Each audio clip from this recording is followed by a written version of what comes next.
इस तस्वीर को देखिए, ये तस्वीर शकूर खान मांगलिया की है। शकूर खान पूर्व मंत्री और पोखरण के विधायक रहे साले मोहम्मद का पीए था। इंटेलिजेंस एजेंसियों ने इसे जासूसी के आरोप में गिरफ्तार किया है।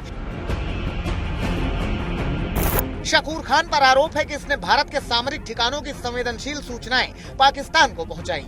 बता दें कि ये वही शकूर खान है जिसके घर पर ही मांगलियों की ढाणी में ऑपरेशन सिंदूर के बाद मिसाइल के टुकड़े मिले थे।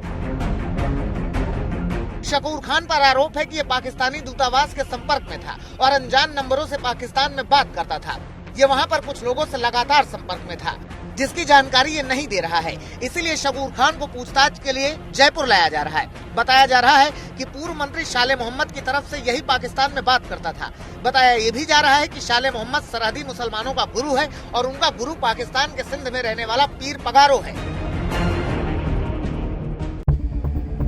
जैसलमेर के चांदन फायरिंग रेंज के बाहर ये सूजियों की ढाड़ी गांव है। ऑपरेशन सिंदूर के बाद जासूसी के डर से इस गांव के घर वालों के बाहर निकलने पर पाबंदी लगा दी गई थी। इसके बावजूद एयरफोर्स की निशानदेही पर दीने खान और रमजान खान को एयरफोर्स स्टेशन के बाहर से गिरफ्तार किया गया है।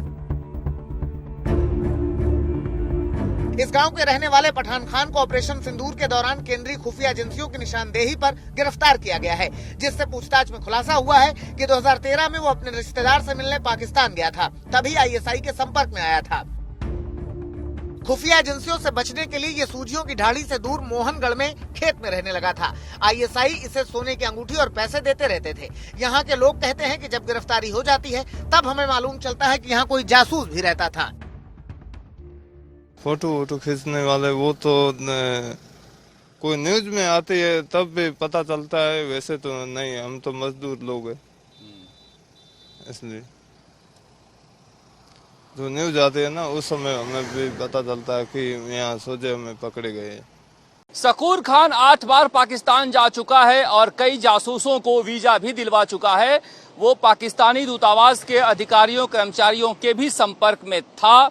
ऑपरेशन सिंदूर के बाद 2 बैंक खाते भी बंद कराए हैं, मगर सुरक्षा एजेंसियों के लिए चिंता की बात यह है कि कांग्रेस शासन के दौरान कैबिनेट मंत्री रहे साले मोहम्मद के पीए के रूप में ये कई संवेदनशील क्षेत्रों का भी बॉर्डर इलाके में मंत्री के साथ दौरे कर चुका है। देखिए, आजकल होता क्या है कि आईपी का युग है।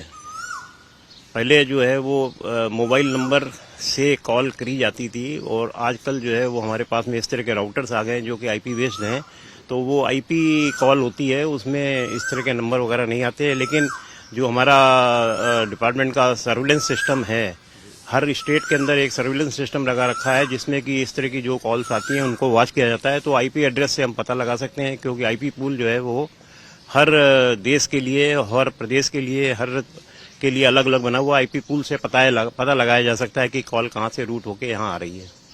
तो ड्रोन के माध्यम से भी कुछ पिक्चर्स लेना, फोटोग्राफ्स लेना या वाइटल इंस्टॉलेशंस को पूरी तरीके से लोकेट कर लेना, ये सारी चीजें हैं जिसके माध्यम से सूचनाएं पहुंचाने की कोशिश होती है। अब यह जो तरीके हैं, इससे सफलता कितनी मिलती है, क्या नहीं मिलती है, यह कहना बहुत ज्यादा अभी हम लोगों के हाथ में नहीं है।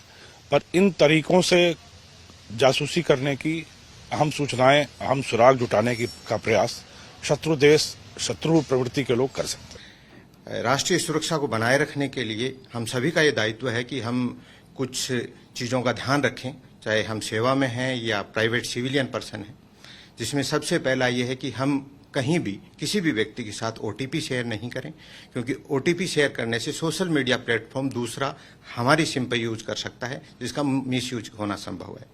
दूसरा, जो मैलिशियस एप्लीकेशन है, जो एपीके फाइल्स बोला जाता है, वो भिजवाकर इंस्टॉल करके भी हमारी इंफॉर्मेशन और गोपनीय तरीके से और दूसरा जो है व्यक्ति मिसयूज कर सकता है।